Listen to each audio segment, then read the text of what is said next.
Les écrans nouvelle génération seront plus fins, plus lumineux, plus contrastés et même souples grâce à des millions de points lumineux d'une toute nouvelle technologie, les diodes organiques, autrement appelées OLED. Dans le design, l'automobile ou l'éclairage, l'OLED ouvre de nouvelles perspectives éblouissantes. Sa souplesse permet d'imaginer dans le futur des carrosseries lumineuses ou bien même une télé qu'on pliera comme une feuille de papier. Si cela ressemble à de la science-fiction, beaucoup d'objets n'en sont qu'au stade de prototype.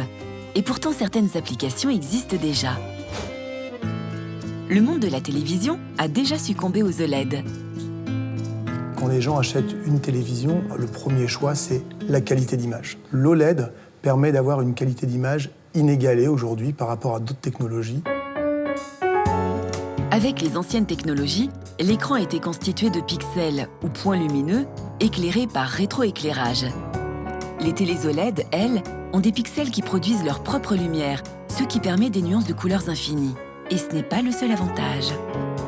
La technologie permet d'avoir des écrans qui sont concaves, ce qui permet d'avoir une meilleure immersion dans l'image, ce qu'on ne pouvait pas faire avant avec de la technologie LCD ou plasma, où tout est encastré dans 2 dalles de verre, et le verre, par principe, n'est pas très souple. La technologie OLED s'applique aussi aux smartphones, ce qui permet de rendre leurs écrans moins fragiles. Cependant, cette innovation a un coût.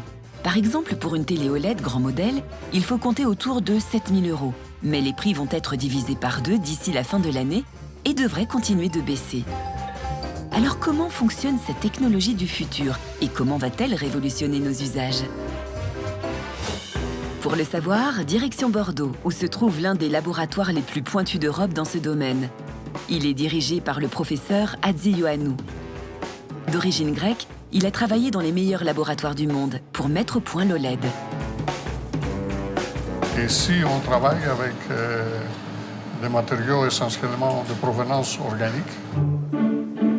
Effectivement, aussi curieux que cela puisse paraître, l'OLED est bien issu de la chimie organique, c'est-à-dire à base de carbone. C'est une technologie qui change radicalement de ce qui existait jusqu'à présent, avec les LED fabriqués en métal. Une OLED est composée de 3 couches, 2 électrodes en plastique et une couche active de matériaux organiques à base de carbone au milieu. Lorsqu'un courant passe entre ces 2 électrodes, la couche intermédiaire émet de la lumière. Voilà pour le principe.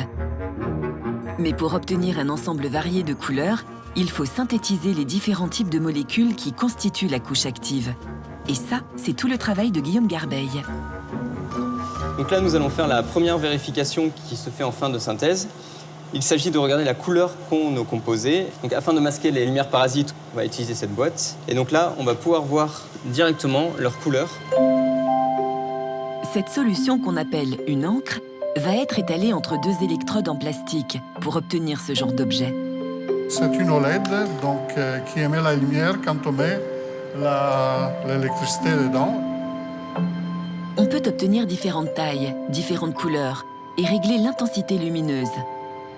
Et ils peuvent devenir aussi flexibles, comme celui-ci par exemple.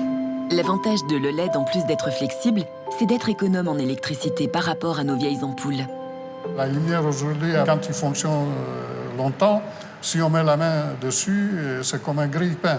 Et ici, ça fonctionne maintenant à quelques moments et elle n'est pas chaude.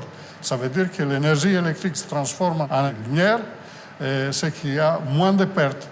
Qui dit moins de pertes, moins de consommation d'énergie. C'est plus que révolutionnaire. Il reste encore des choses à améliorer, notamment la fiabilité de ce dispositif, car l'OLED se dégrade au contact de l'eau et de l'oxygène. La science en laboratoire maîtrise la fabrication de l'OLED à petite échelle, et le grand défi, c'est le passage à l'industrialisation. En France, une seule entreprise y est parvenue, et elle se trouve à Toulon. David Gabory, l'un des directeurs, croit dans le potentiel infini de l'OLED. Il faut bien comprendre que de la lumière, pour éclairer ou se signaliser, on en a besoin partout.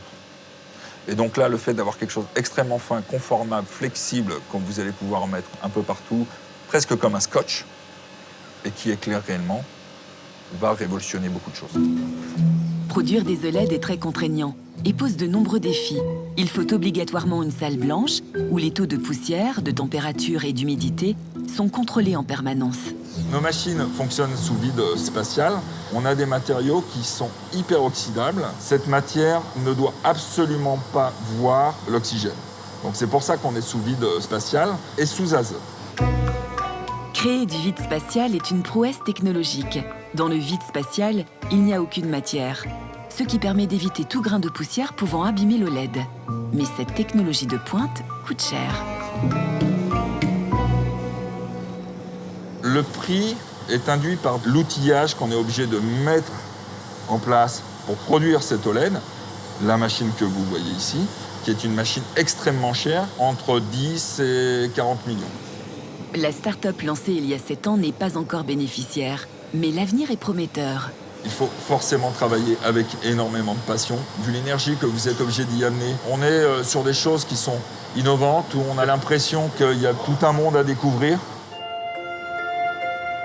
Les applications immédiates les plus simples sont dans le monde du design haut de gamme. Ce lustre à base d'OLED est installé dans un cabinet de notaire parisien. Ce qu'il faut comprendre d'abord, c'est la différence structurelle entre les sources d'éclairage classique et l'OLED. La source d'éclairage classique, ça a toujours été un point lumineux très éblouissant et qui dégage beaucoup de chaleur. Aujourd'hui, l'OLED, c'est le contraire. C'est une lumière qui n'éblouit pas, qu'on peut regarder en face. Ça ne dégage pas de chaleur. Ça implique que jusqu'à présent, les designers, pour des raisons de protection de la chaleur et surtout d'éblouissement, pour générer une lumière qui est agréable physiologiquement, dessinaient des abat-jours. Que l'OLED, c'est la disparition de l'abat-jour.